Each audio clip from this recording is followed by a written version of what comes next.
Welcome to Revolve Outdoors videocast. I've got Jonathan Socia and myself, Delaney Lewis, and we're here to talk about Revolution Blind today.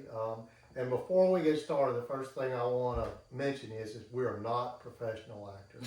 We will not get this right. This will be our first attempt at it, and we'll probably screw it up. So, well, let's just get started then. So, Delaney, what was your inspiration for the Revolution Blind?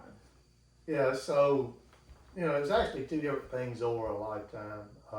The very first thing, when I was a kid, I spent a lot of time in the woods.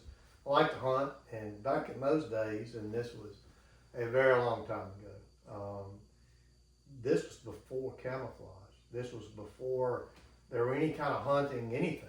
So basically, a long time ago, ancient times. And, back in those days, you had school clothes. I'm 10 years old in the woods and shotgun to my dad's, and you just walked in the woods and sat down anywhere you could. So a lot of times, it was just on the ground, wet butt. If you were lucky, you'd find a log or a stump in the area you wanted to sit, but that's all you had. And I can remember one time, and the other part is you're sitting there at eye level with the animals that you're trying to hunt, and that makes it difficult. And even with that, everybody did it. That's what we did. And, you can be successful if you can sit still enough. My problem was, back then, I couldn't sit still in the woods, and I was constantly moving. I'd hear something, everything was a bear. Everything caught your attention. Everything did, and you're at the age then, everything that moves is a wolf or a bear or a bobcat, something trying to eat you, But, it's still where I wanted to be. Had some success. I killed my first deer hunting off the ground with a shotgun, close range. And, but it was hard, it was tough. And I remember one day just sitting there thinking about how neat it would be to just walk up to a big oak tree and just peel the bark open, step inside that tree and hide, and then just close the bark behind me. Just basically disappear into the woods without any impact on anything around me and still be able to see everything. It was just a silly idea, but it was a cool thought. It's like, no matter whether you could do it or not, if there was something available, you would have done it. I would have done it. So I didn't think much about it, but I never forgot it either the rest of my life. And then you couple that with, 50 years of hunting experience from that time. And, over those 50 years, there's been a lot of progress made in the hunting industry. I have camouflage, a lot of different variations of camouflage. The different hunting systems that are out there, there are a lot of opportunities to be able to do the things that now that I couldn't do back then, more than just sit on the ground. But even with every one of those and hunting with them, most of them, I've hunted in just about all of them. Every one of them has their strengths and they have their weaknesses. There are some challenges with each one. Yeah. Trying to do certain things. And, here a few years ago, I just got to thinking about, could I build something that would meet all the challenges that I felt like I needed. So let's talk about some of them challenges you're referring to. What are some of the main challenges you wanted to tackle with Revolution Blind? Yeah, so the first thing to do anytime you want to solve a problem, you got to figure out what the problem is, right? Mm-hmm. So we're back to problem. Well, what was the challenge? What things did I have a hard time with, or what things would I want it to be better? So I started with a list, and my list was, I wanted something that I could hunt anywhere in. It had to be lightweight and extremely portable.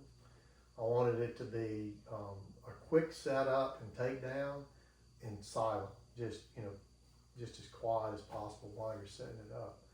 I wanted to have it, to be something to where I could get into those spots that, generally hunting a big buck, real quiet, real silent without putting any pressure on that area, so that the animals might, decide they need to leave from that area because of what I'm doing. Then of course, whatever it is has to blend in. It's got to blend in so that it's accepted in an environment with the animals that may be looking at it when it's set up. Then there's the all-day hunting comfort.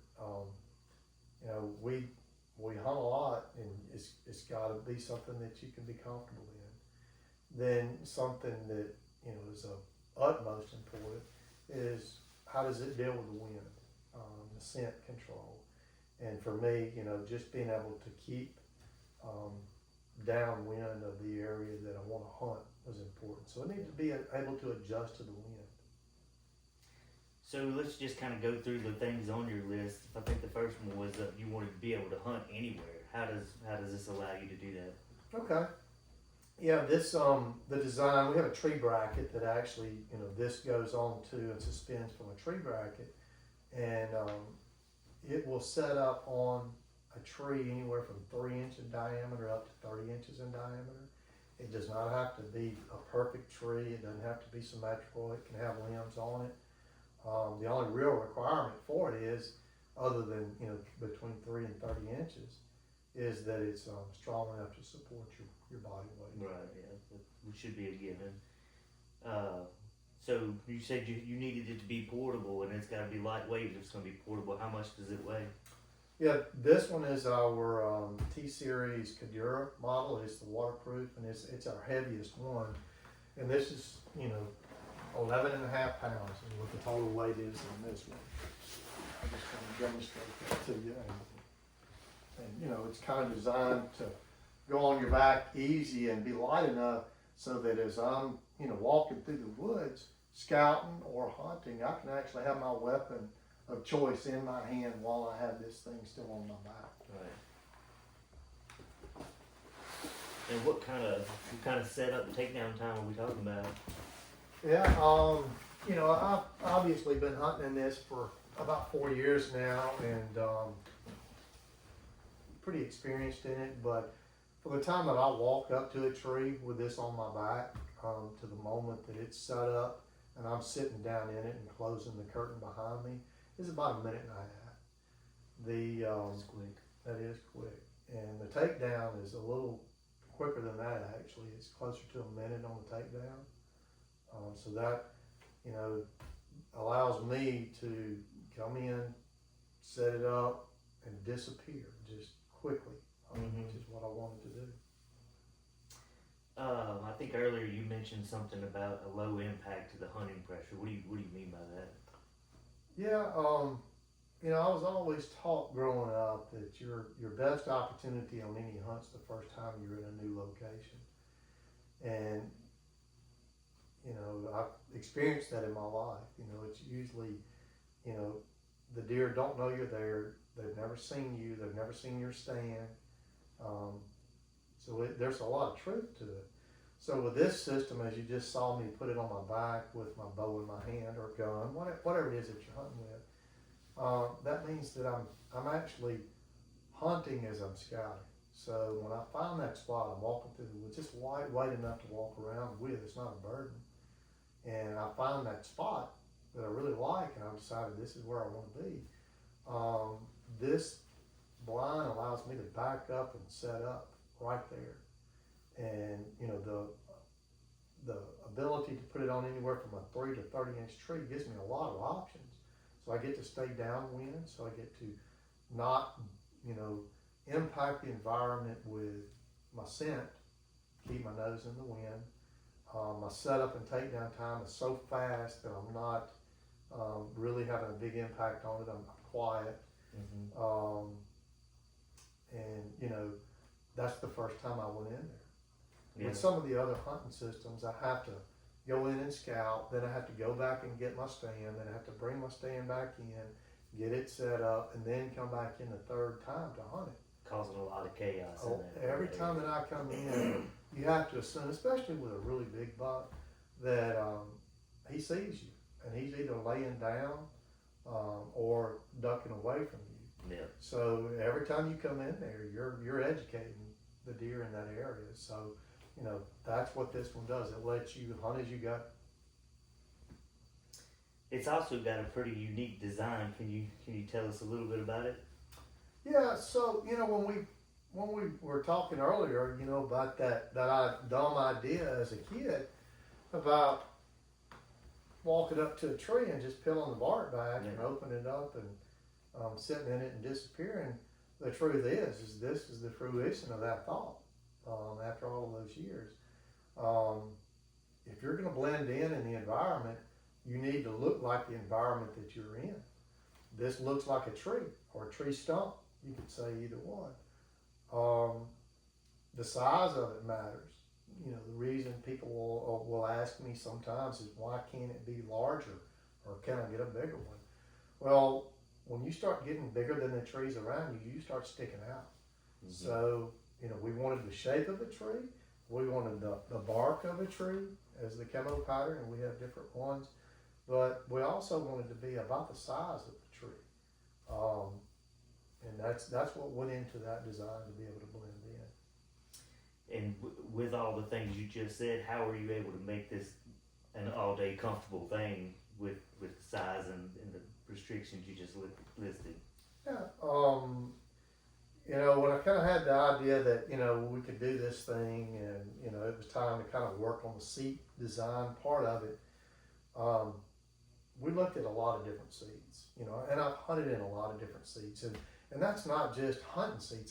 That's this seat right here. I mean, this is a leather seat. It's about as comfortable as you'll ever get. We have office chairs in our box stands, Yeah, and the thing about the most comfortable chair or seat in the world is it's only good for 20 minutes.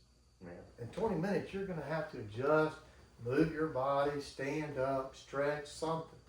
The body's just not made for sitting still in one position all day long. And, for us, we hunt all day long. We go in deep into the woods, and during the rut with big bucks, you need to be there. The longer you can sit there, the better your odds are of killing a big buck. So we felt like, whatever this seat design was, it needed to be, the top of the line and allow us to sit there all day long. So the way we attacked it was, what would it take to make this seat adjustable versus just a solid, one solid seat that's comfortable. So this has actually got adjustable. It's a 5-way adjustable seat, and it allows you to continually adjust all day long, which allows me to sit in it, for just, long hours. Yeah, I've sat in it a lot. It's a comfortable seat. Yeah. So I think the last thing you mentioned on your list that's pretty important was being able to adjust for the wind. We may have already covered this, but won't you run us through that again? Yeah, wind is, the animals that we're hunting, mostly deer, but, it can be hogs, it can be any game. They just really outclass us when it comes to their ability to smell. Mm-hmm. And, there's a whole industry built around scent control, and there's some good products out there. But there's one guaranteed thing, is if the wind is in your face and you're downwind from that area, wherever that animal is, he won't smell you, period. Mm-hmm.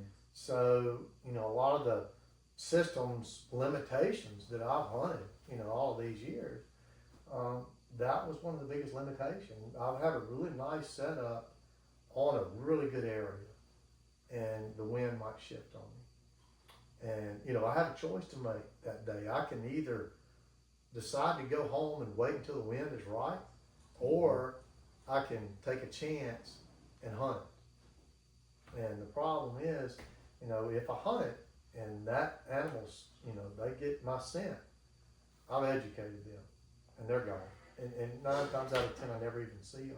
Yeah. And I just think, well, there was no deer moving today. The truth is, that deer moved. He moved when he smelled me. And a lot of the systems that are out there just don't give you that kind of portability. We talked about, less than 5 minutes, I can completely change from where I was to another downwind just because of the wind shift, right?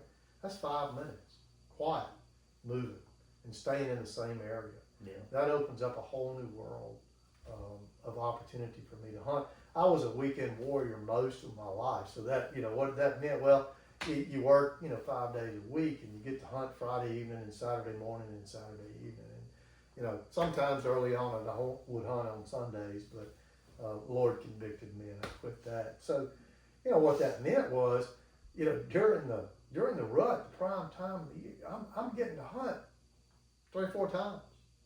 I've worked all year long to get in and find those locations and get set up and get ready for that. Just to have the wind bust you. Just to have the wind mess me up.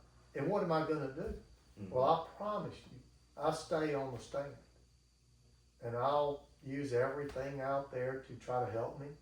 But I can't move my stand, right?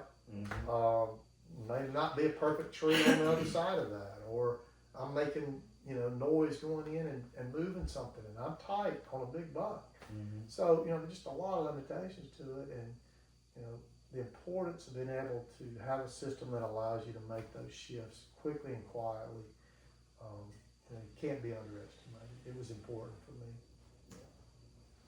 So, when you first told me about this stand, and then I saw it, I was like, wow, you weren't really kidding about peeling the bark back and stepping down into a tree. Can you show us this thing? Yeah, sure will.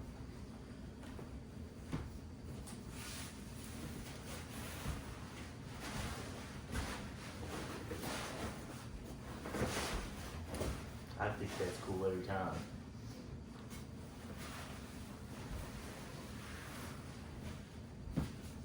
And that's the chair that you get your all-day comfort with, and you show how it adjusts.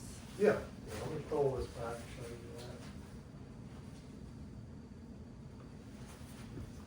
that. Yep. So this is the seat, and of course it can go up and down with the height. You can adjust that on the top. It has the ability for the seat to lean back or forward because it's just self-adjusting here. We've got a lumbar that can be tightened up. It can be shifted up and down to whatever position you need it to be. And it also, here, I don't know if you can see it very well. There is the ability to adjust into a reclining position. So inside this blind, you can almost lay down because of the way the seat does. And you got some storage on the side? Yeah, that's correct. So here, we, because you're in a small space, we needed to be real efficient with, where are we going to put our gear and store it and all of that. So the one thing you have as an advantage is we put some pockets on either side. There's zippers to be able to put your materials in, whatever accessories you need. Even here, this is a little storage area. I slide, usually my rangefinder, my binoculars, I keep pretty handy. Everything you needed was within reach. Within reach. Yeah. And then if you walk in with a bigger backpack, if you do, and you have one, this is storage space right directly underneath you for that. Mm-hmm. I found that I don't really use a backpack anymore. This has become my backpack because I put all of my gear in it, and then when I just kind of fold it up, everything's ready to go. It's almost kind of like a woman's purse. You grab it, and everything that she owns is in that purse. And that's what this thing becomes, because if you've got it, and you've got your rangefinder, your binoculars, your water, your snacks, whatever it is that you take, your gloves, face mask, whatever, it can all be in here and wrapped up into it. And up here is an additional storage compartment. So a lot of space up here as well. Yeah. So for viewers, what exactly can you use to hunt out of this? So, for me, what we started with was a compound bow like this. That's what I started with. My eyesight got bad a few years ago, and I was having trouble shooting my bow. I've since, corrected that, but I went to a crossbow for a little while, so I was able to use a crossbow out of it. And then we sometimes in the late season we'll go out into Missouri when it's really cold, raining, and just didn't really too cold for me to bow hunt. There's a lot of people out there bow hunting cold, but it gets to my old bones. So, gun, crossbow, compound bow, all 3 of those. And what we can do is we can kind of go into all of that a little more in detail in our next there you have it, folks. Join Revolve Outdoors next episode, where we are creating a new experience in hunting.